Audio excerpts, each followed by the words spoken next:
Today, markets experienced significant declines as escalating trade tensions and Federal Reserve warnings rattled investors. The S&P 500 dropped over 2%. The Dow fell almost 2%. The Nasdaq plummeted over 3%, marking one of the most volatile sessions of the year. Not as bad as what we've seen previously, but still one of the more volatile sessions that we've seen.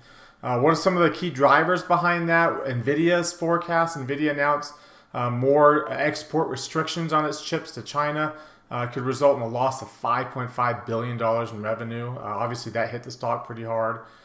Chairman Powell, Federal Reserve Chair Jerome Powell, indicated that Trump's tariffs might slow economic growth. I know Captain Obvious there, and increase inflation. That added to jitters in the afternoon.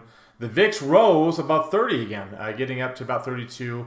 We'll talk about how big of a rise it was and how that impacted the market. We'll also delve into technical breakdowns, the sector rotations, intermarket signals that are shaping today's market, the landscape, the environment of today. We'll also discuss a potential trade setup like we always do at the end, and strategies to help you navigate this up and down, what may be currently a down cycle of the market. So let's go ahead and get started.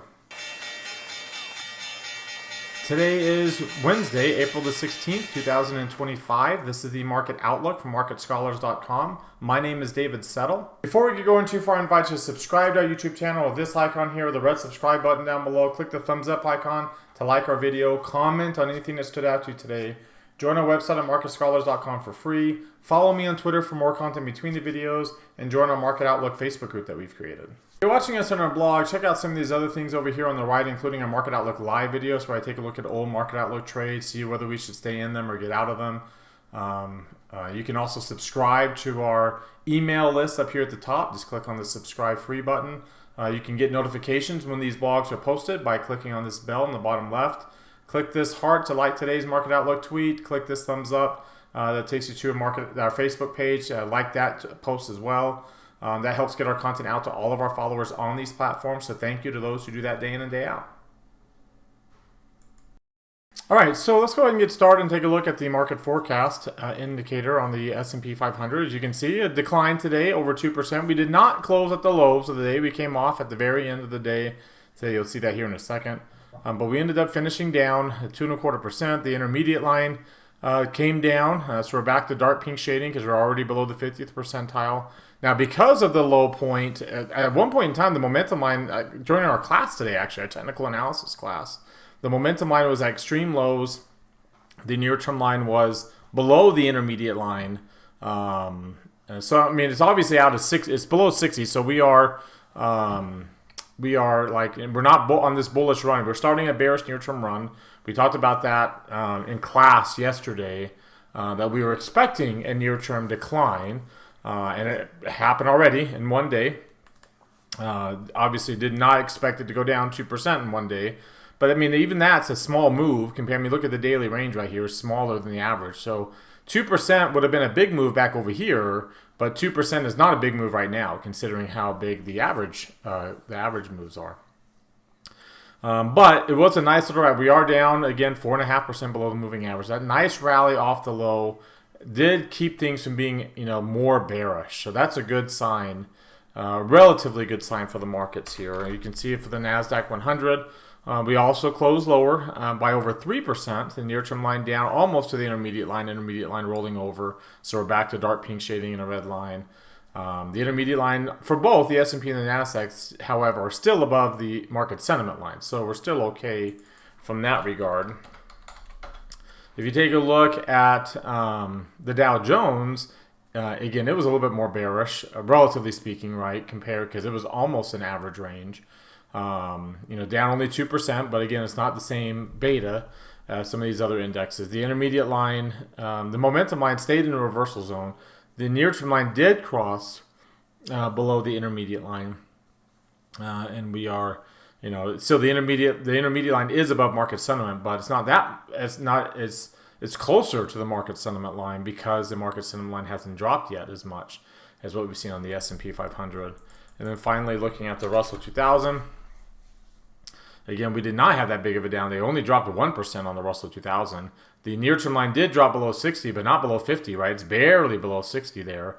The momentum line continued lower, but did not fall into oversold levels. Of course, your intermediate line is still bearish, so we're back to dark pink shading.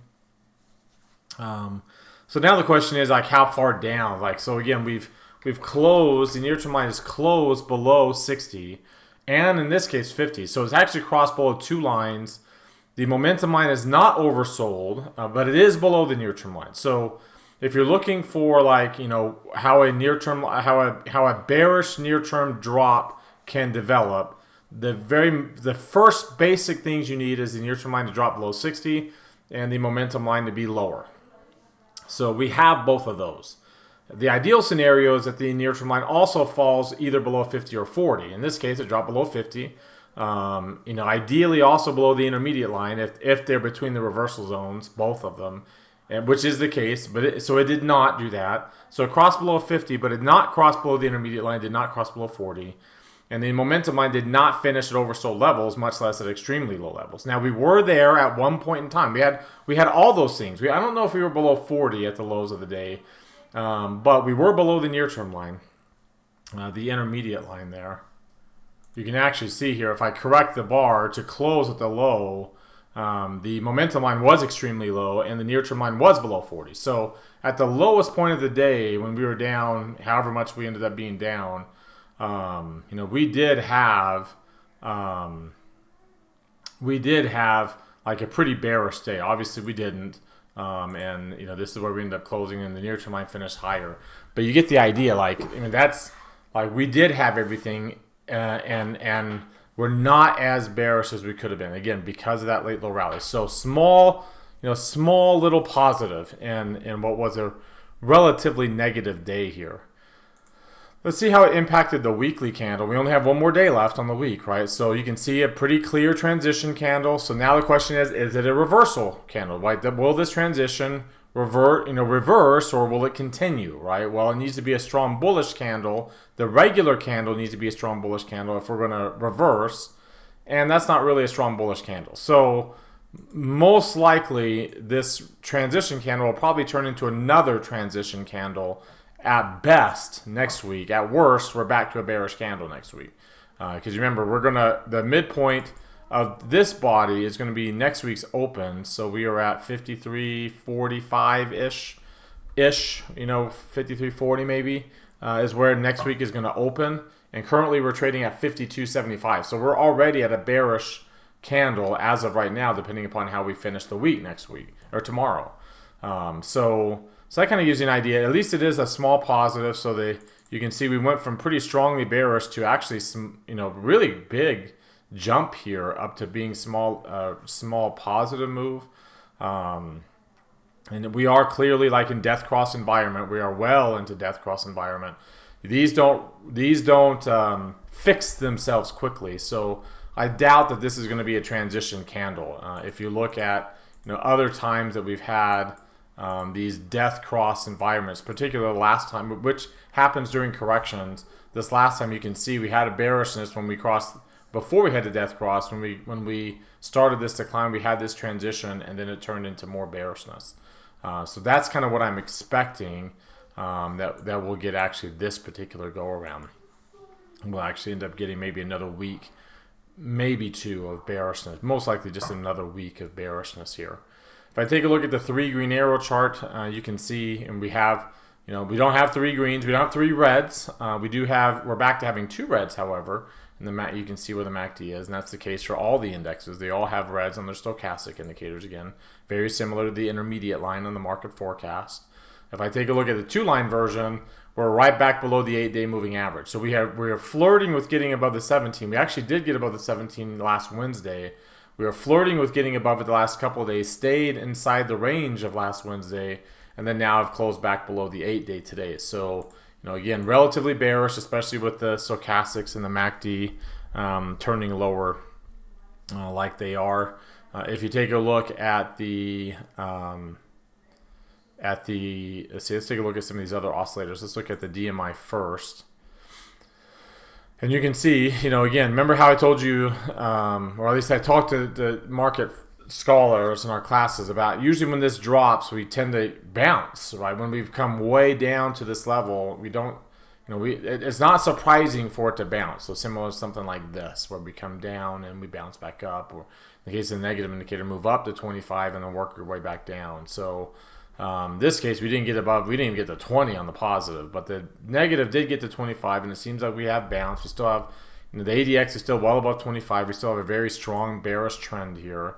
Looking at the RSI and the CCI, they're still at bearish levels. We never did cross above 50, so this continues to, this is one of our longest bearish runs that we've had in a while. In fact, you can kind of see the pullbacks and how long they last versus when a correction lasts. In this case, kind of a quasi correction in the pullback range. The pullback range, remember, is the 50-day to the 200-day moving averages.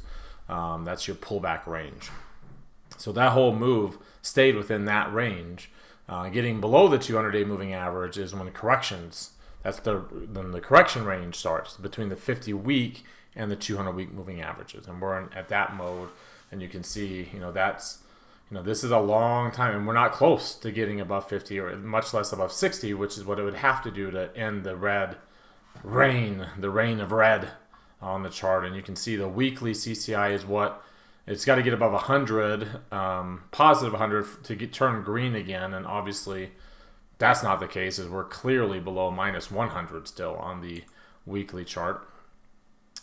From an Ichimoku cloud standpoint, still got a bearish cloud, still got a mature bearish trend, still got a heavily negative delta rate of change. If we can go through this range here potentially, but again, that's 26 days. This is plotted 26 days out, so it's going to be 20 days or so until we even get to that point. So again, in that 20 days, I expect that we'll probably at least come down a little bit, and produce.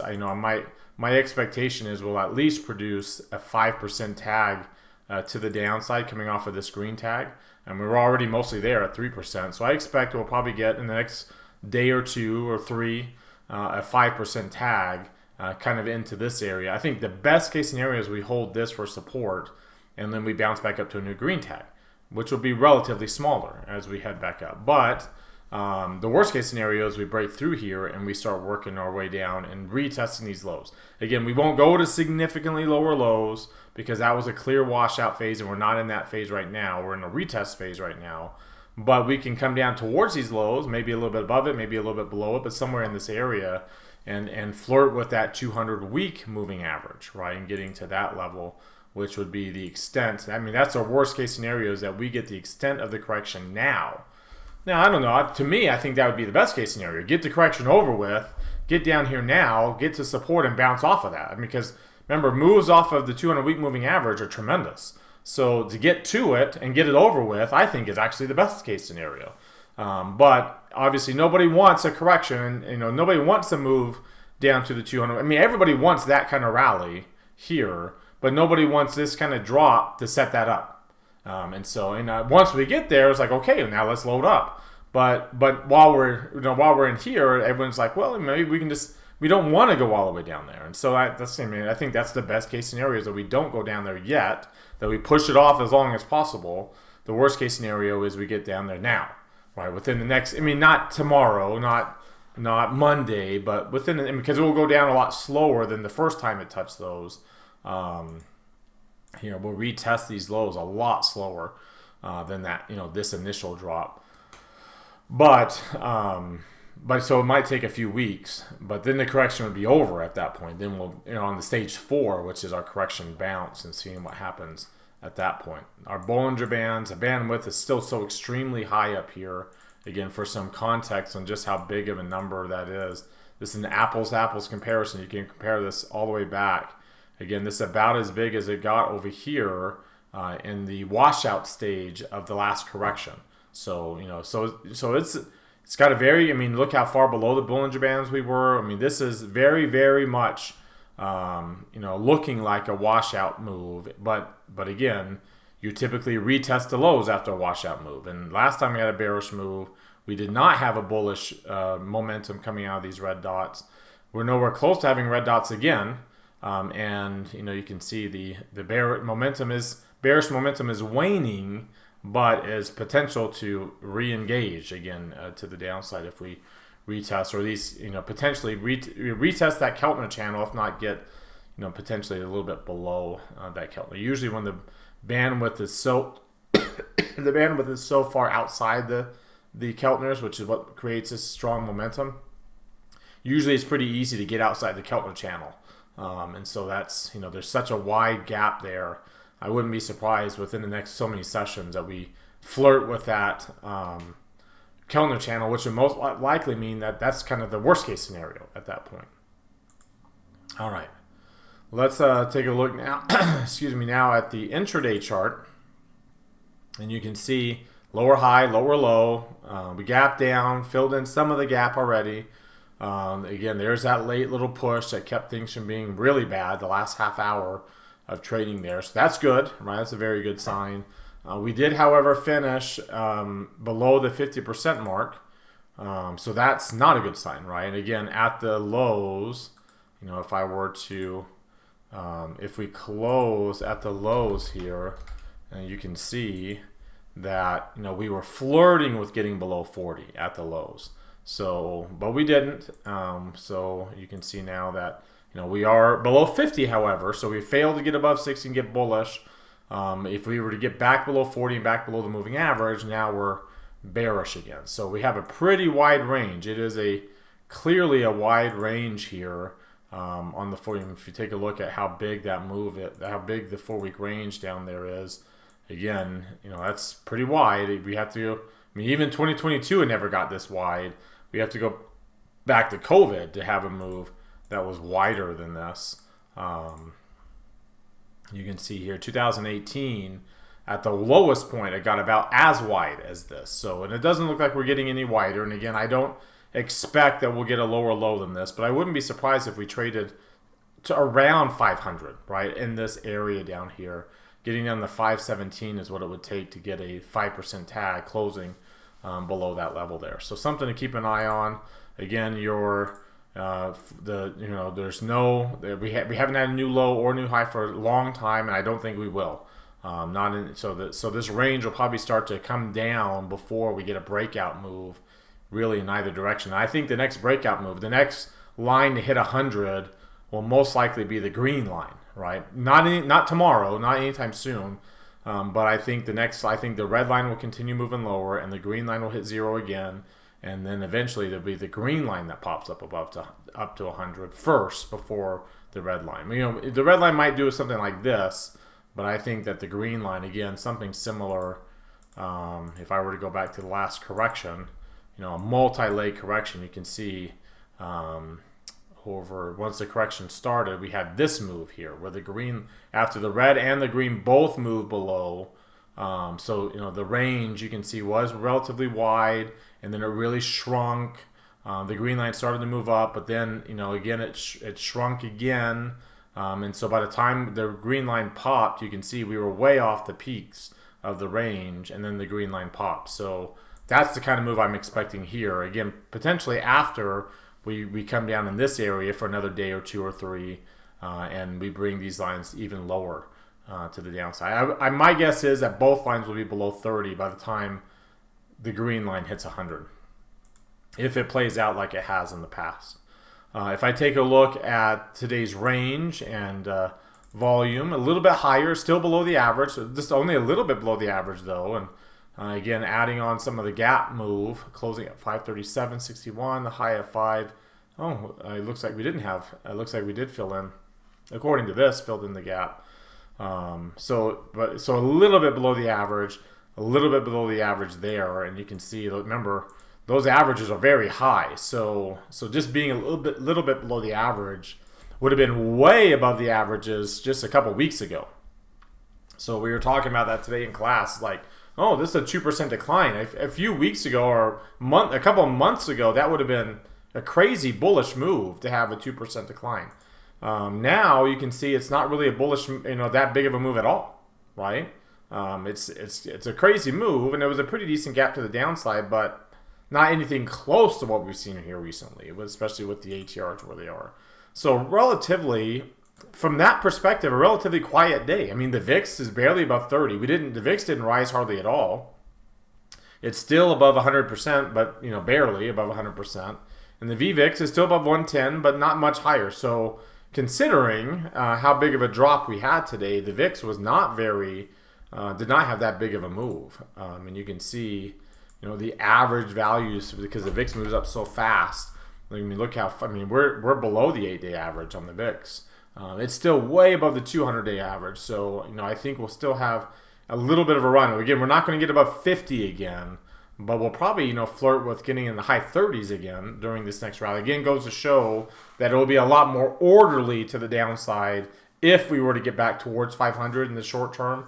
It'll be a lot more orderly getting down there than it would the first time, where it was just like a free fall and the VIX spiked.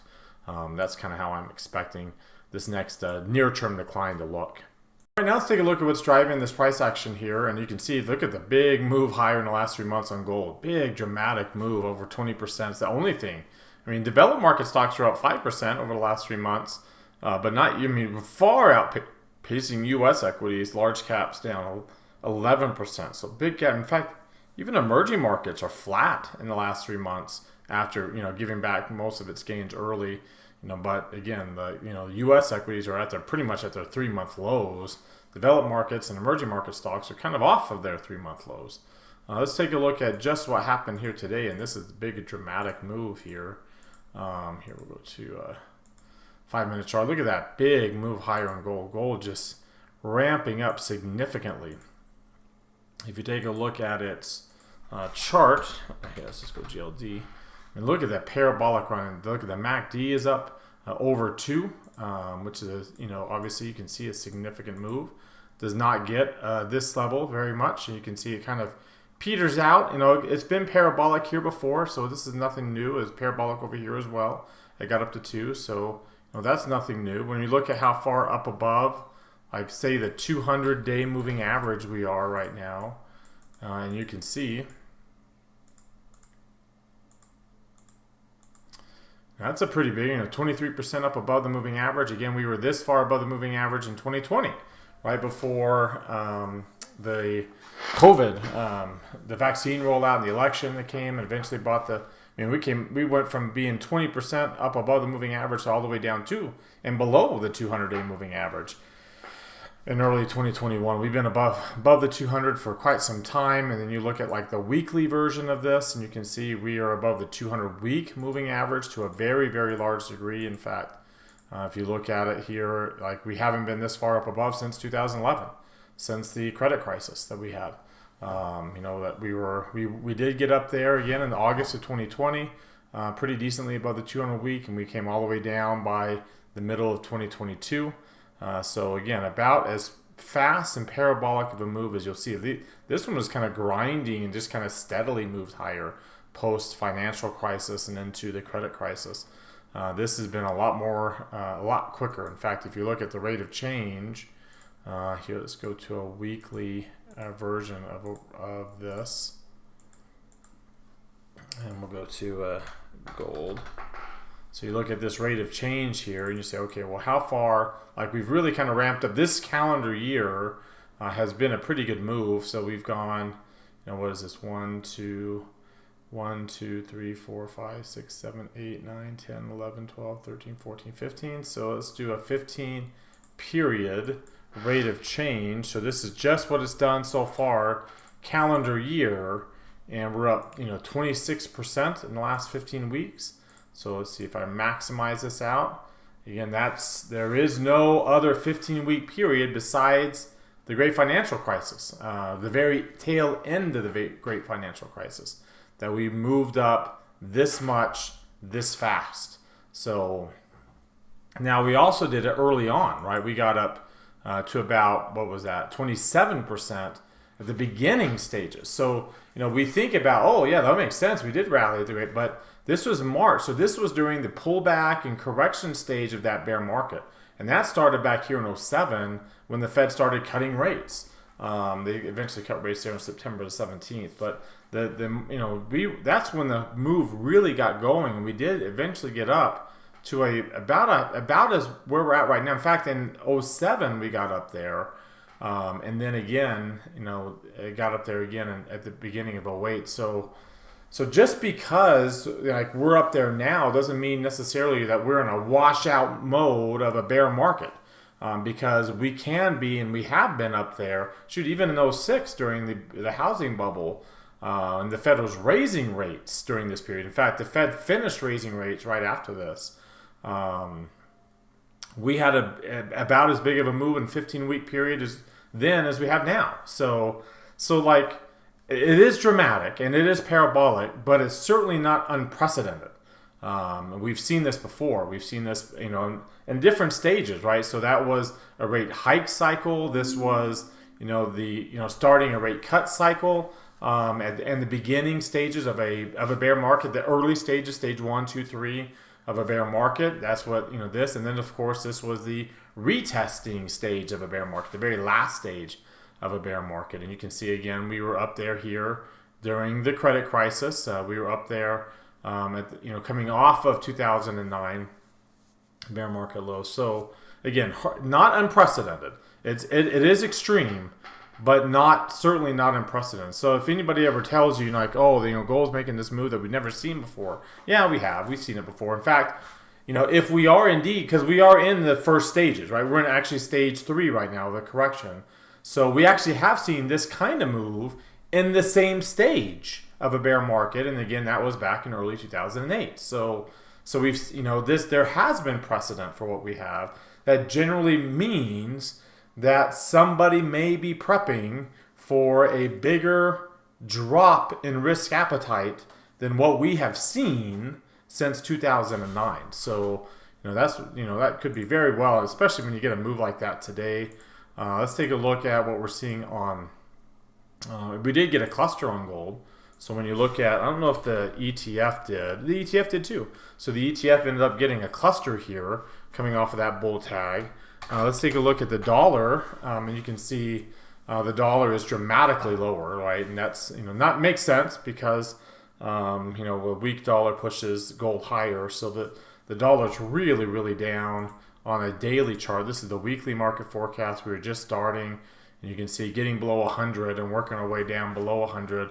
We've been below 100, like we were all the way down to the 90s, to 90 here, just in 2021. So, this getting down below 100 is not an extreme, right? Getting below 90 is an extreme for the last 5 years. And if I were to go back the last 20 years, we were below, we have actually been below, down to 80 back before 2014 hit. So this is hardly an extreme. Now, it might be a pretty extreme drop in terms of how fast and how far the dollar's dropped. Say here, let's go back to a daily chart. So let's say that from this point here, from February the 3rd. So let's count how many periods this has been. Bars is 52, so we'll go one less than that, to 51. And we'll go to our rate of change. So since this decline, since we kind of peaked right there, that's, we kind of were up and down here, but from this point forward, we really just went down. So that is a 51 time period rate of change on the dollar. And you can see we're down 8.5% over that period of time. So again, zoom out to 20 years, and you can see at the end of 2022 we had this big of a drop down towards 100 at that point in time. Here, let me put 8.5% on here, so minus 8.5%. So that's where it's at right there. So other than that, 2010. We had a drop way below 100, right? This is down to 75 there. 2009, again, coming off of the bear market low, the dollar really took off, right? When we hit the bear market low point here, the dollar really dropped there. So big move in risk appetite. Obviously, that's not the case right now, but we dropped, a similar amount there too. So again, this is extreme, but it's not unprecedented. In fact, we very recently saw a precedent for this. Now, remember, this was a big move off of a correction low point. So we're not coming off of a correction low, which is what makes this kind of odd here. Is during the last 51 days, if I were to look at the comparison chart or correlation chart of of the dollar over that time frame, right? Over that 51-day time period. If I were to look at the correlation, which is usually negative, right? The dollar and the S&P 500 usually would have a negative correlation. That's not the case over the last 51 days. It's been an 85% correlation over the last 51 days. So over that time frame where we had this big move, instead of, like 2023, if I were to go back to that 2023 time frame when we were coming off of that October 2022 low, so right in here, you can see the correlation was pretty negative, like very negative. So very, very different correlation.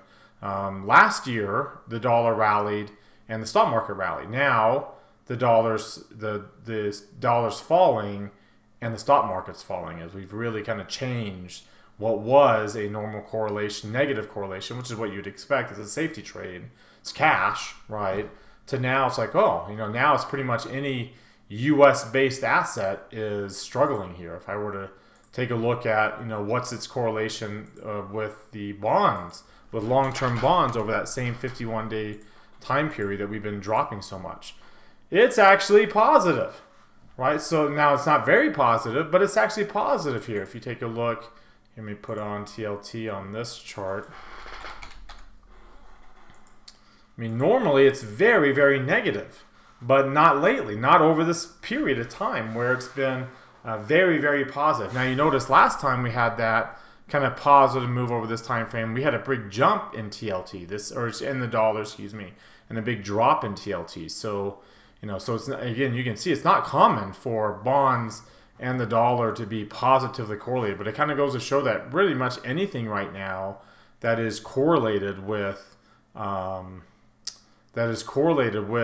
dollar, like with any U.S. based asset class, anything denominated in U.S. Based assets is dropping like a rock. So here's gold, and again over that 51-day period, gold, not surprisingly, is very negatively correlated with the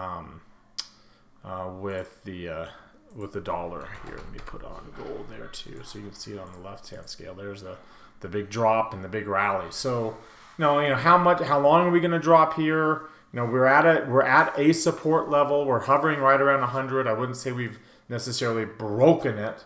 Obviously, we're below it, but I wouldn't say necessarily that we've broken it yet without an opportunity to bounce up here. And considering the parabolic nature of some of these moves, I kind of expect that that the dollar will bounce up at some point. Now, I don't know if it'll be tomorrow. Like, we might still have some downside to equities, so it might be a few more days here before. But then I would expect that there'll be a rebound in bonds and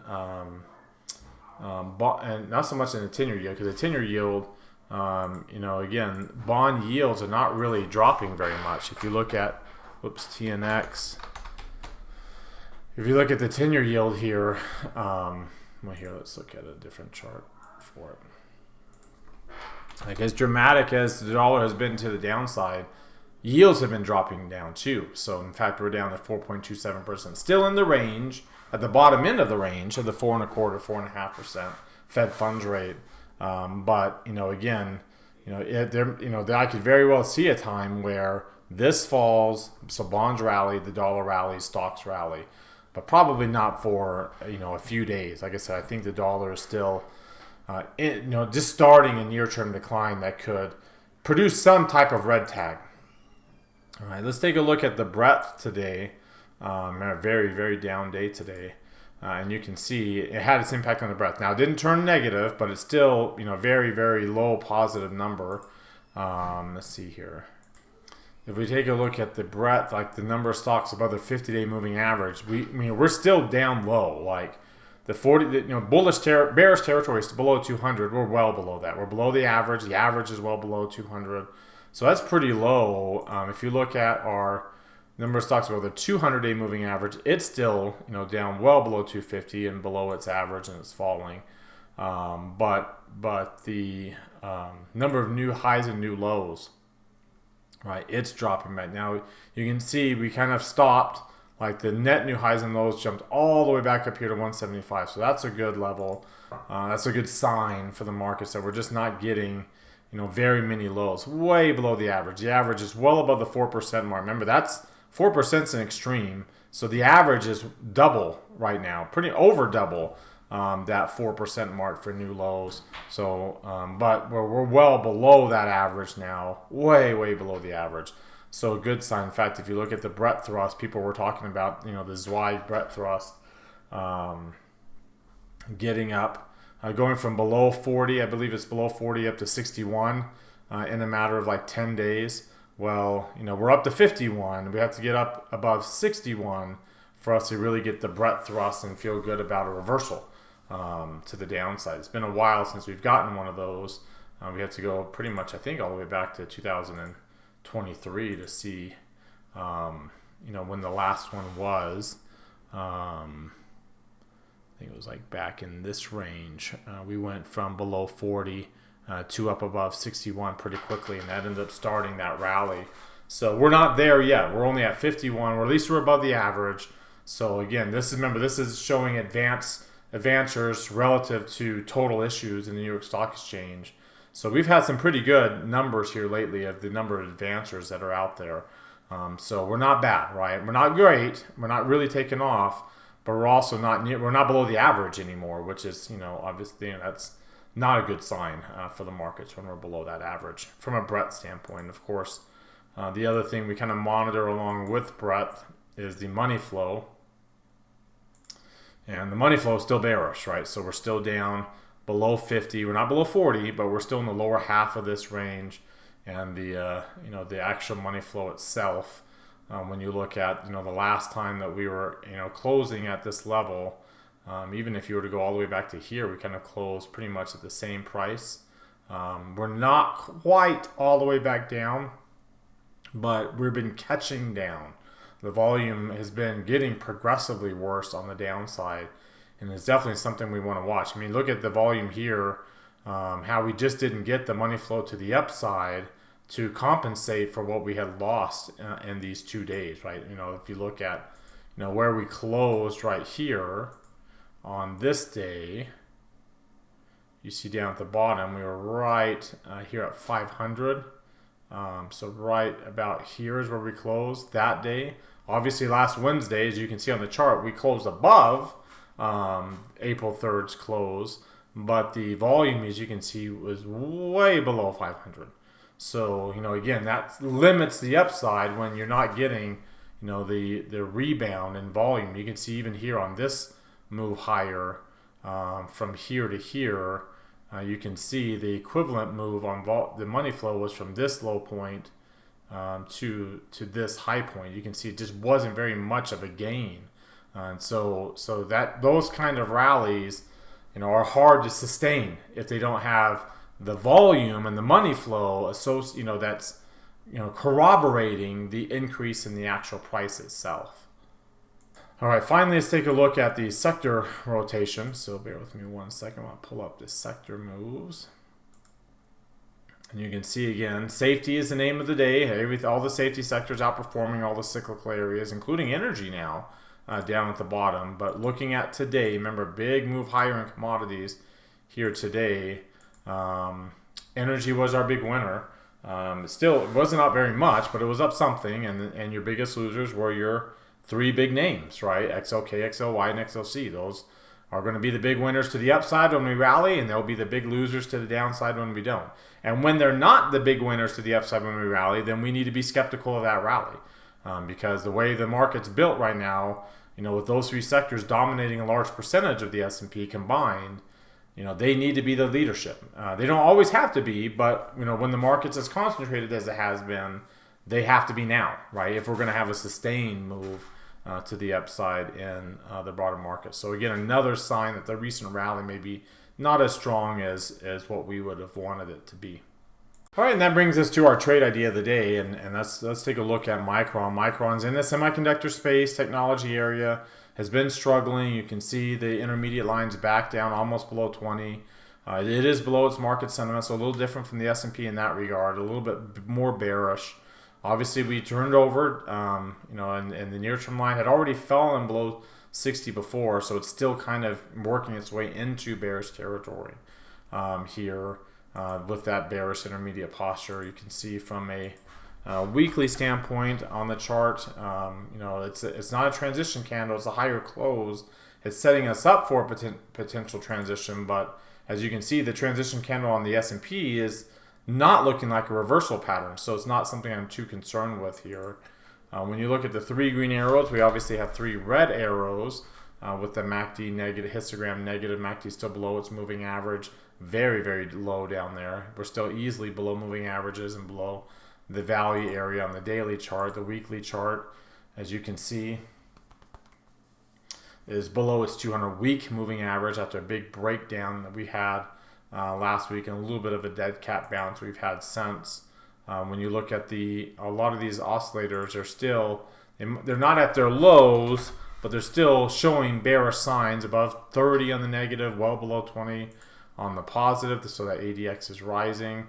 Looking at the RSI and the CCI, they're obviously still at bearish levels as well.